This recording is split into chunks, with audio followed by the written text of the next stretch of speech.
Hello everyone, welcome to our channel. मागच्या व्हिडिओला तुम्ही जो प्रतिसाद दिला होता त्यासाठी खूप खूप धन्यवाद.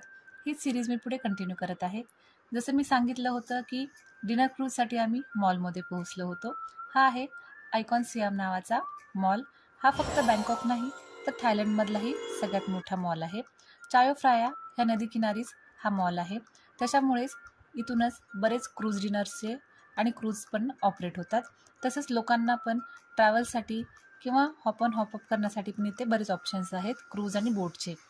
तसंच ह्या मॉलची खासियत अशी आहे की जवळपास 10 मजली हा मॉल आहे आणि 7,000पेक्षाही जास्त इथे शॉप्स आपल्याला बघायला मिळतात. नॅशनल, इंटरनॅशनल, ट्रॅडिशनल आणि अनेक वेगळ्या प्रकारचे ते आउटलेट बघायला मिळतात. तसेच अनेक इथे इव्हेंटसुद्धा ऑर्गनाईज केलेले जातात. दरवर्षी नोव्हेंबर-डिसेंबर महिन्यामध्ये ख्रिसमस आणि न्यू इयरच्या सेलिब्रेशनसाठी सुद्धा इथे वेगवेगळ्या आकर्षक अशा थीम केल्या जातात आणि सेलिब्रेशन केलं जातं. ह्या वर्षीची खासियत अशी होती की ह्या वर्षी या मॉलला 5 वर्ष पूर्ण होत असल्यामुळे इथे यांनी हा अतिशय सुंदर हा ख्रिसमस ट्री बनवलेला होता. 20 मीटरपेक्षाही उंच हा ख्रिसमस ट्री आहे. तसेच आकर्षक रंगसंगती आणि पॅटर्नच्या लाईट्सने हा ख्रिसमस ट्री बनवलेला होता. आणि ह्याची आणखीन एक स्पेशालिटी अशी आहे की ह्या सगळ्या लाईट्स होत्या त्या सोलार एनर्जीवर ऑपरेट करत होत्या. तसेच मॉलच्या आतमध्ये सुद्धा अनेक वेगवेगळे प्रकारचे डेकोरेशन आपल्याला बघायला मिळतात. आता ह्या मॉलमध्ये नुसतं फिरायचं म्हटलं किंवा फेरफटका मारायचं म्हटलं तरी कमीत कमी 3 ते 4 तास आरामात लागतात. त्याच्यामुळे ग्लोबली सुद्धा इंटरनॅशनल टुरिस्ट तसे तिथे राहणारे रहिवासी अशा लोकांचं हे प्रमुख आकर्षण केंद्र बनलेलं आहे. ह्या मॉलमध्येच यांनी एक सेक्शन बनवलेला आहे. सुख सियाम नावाचा हा जो झोन आहे हा त्यांनी एक फ्लोटिंग मार्केटच्या थीममध्येच पूर्णपणे झोन बनवलेला आहे. इथे वेगवेगळ्या प्रकारचे आपल्याला खाद्यपदार्थ बघायला मिळतात. व्हेज, नॉन व्हेज, त्यानंतर फ्रूट्स असे वेगवेगळ्या प्रकारचे आपल्याला इथे खाद्यसंस्कृती बघायला मिळते. असंच फिरत फिरत रस्ता काढत आम्ही शेवटी क्रूज सेक्शनमध्ये पोहोचलो. इथे बऱ्याच कंपन्यांचे क्रूज पण ऑपरेट होतात. आमची जी क्रूज होती तिचं नाव होतं चायो फ्राया प्रिन्सेस. ही क्रूज पण एकदम छान होती. क्लूकवरूनच आम्ही याची बुकिंग ऑलरेडी केलेली होती. त्याच्यामुळे तिकीट्स आमच्याकडे ऑनलाईन होते. त्यामुळे जास्त वेळ लागला नाही. फॉर्मॅलिटी पण लगेच कंप्लीट झाल्या आणि इथे सेलिब्रेशन असल्यामुळे बरीच गर्दी बघायला मिळाली. आम्ही जो मेनू सिलेक्ट केला होता तो इंडियन मेनू होता. त्याच्यामुळे तिथे इंडियन लोकांची पण बरीच गर्दी होती. तसेच पूर्ण एरियामध्ये अनेक टुरिस्ट होते. अक्षरशः चालायला सुद्धा जागा नव्हती आणि बऱ्याच इथे कंपन्या पण ऑपरेट करत असल्यामुळे वेगळ्या लोकांची नुसती धावपळ होत होती. कुठल्या क्रूजकडे जायचं, थोडंफार गायडन्सचा इश्यू झाला आम्हाला. लँग्वेजचा प्रॉब्लेम असल्यामुळे पण थोडंफार समजलंच नाही. पण डायरेक्शन विचारत व्यवस्थित आम्ही शेवटी क्रूजकडे पोहोचलोच.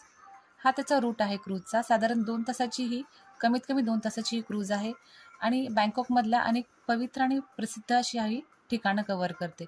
संध्याकाळी आकर्षक लाईटच्या रंगसंगतीमध्ये आणि म्युझिकच्या याच्यामध्ये एकदम छान हा प्रवास होतो.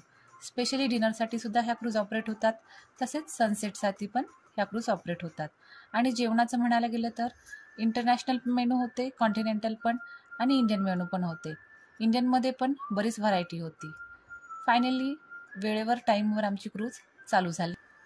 10-15 मिनटांनंतर ब्रेक घेऊन लोकांनी आपापल्या सीट्स तर ऑक्युपाय केल्या पण लगेचच जेवायला पण सुरुवात केली.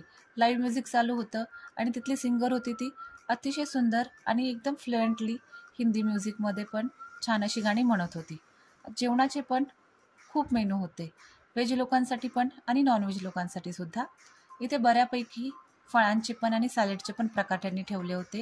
आता तिकीट आमचं होतं साधारण पर पर्सन 2,000 गेलं. त्याच्यामुळे तिकीट पण एकदम व्यवस्थित वाटलं आणि रेटच्या मानाने त्यांनी व्हरायटी पण ठेवलेली होती. लहान मुलांसाठी तर जणू हे सेलिब्रेशनच होतं. बऱ्याच प्रकारच्या पेस्ट्रीज, आईस्क्रीम, पास्ता हे सुद्धा होते. वेगवेगळ्या प्रकारचे फ्रूट्स पण होते. तसेच डिनरमध्ये ह्यांनी कॉम्प्लिमेंटरी ड्रिंक पण ठेवलेले होते.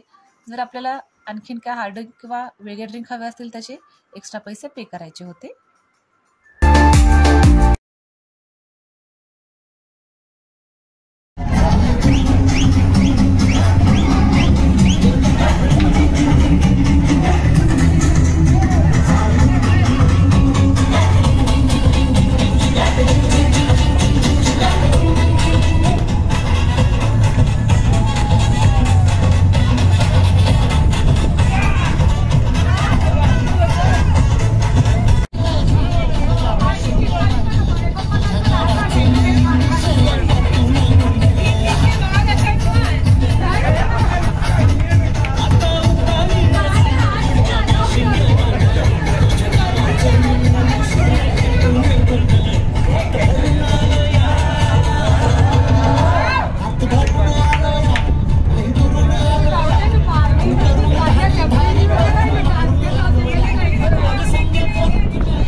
अशा प्रकारे पहिल्या दिवशी आमचा दिवस छान गेला आणि डिनर क्रूज पण एकदम व्यवस्थित झाली.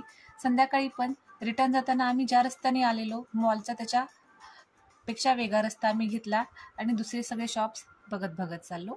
इथे त्यांचे ट्रॅडिशनल थाय कपडेसुद्धा होते. त्यांचे वेगवेगळ्या प्रकारचे कपडे, त्यानंतर त्यांचे हँडक्राफ्टेड अशा वस्तू होत्या, लोकरीच्या होत्या, त्यानंतर मेटलच्या पण होत्या. इतके सुंदर गोल्डन पॅटर्नमध्ये यांच्या वस्तू होत्या. बघूनसुद्धा ते मन एकदम आनंदी होत होतं.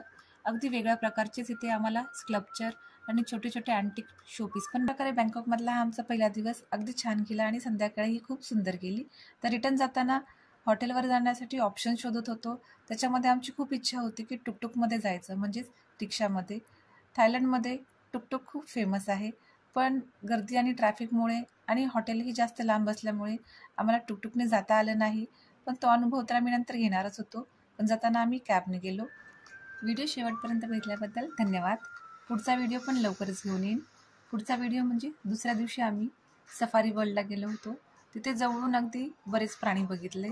काही चित्तथरारक अनुभवही आले, तेही तुमच्यासोबत शेअर करेन.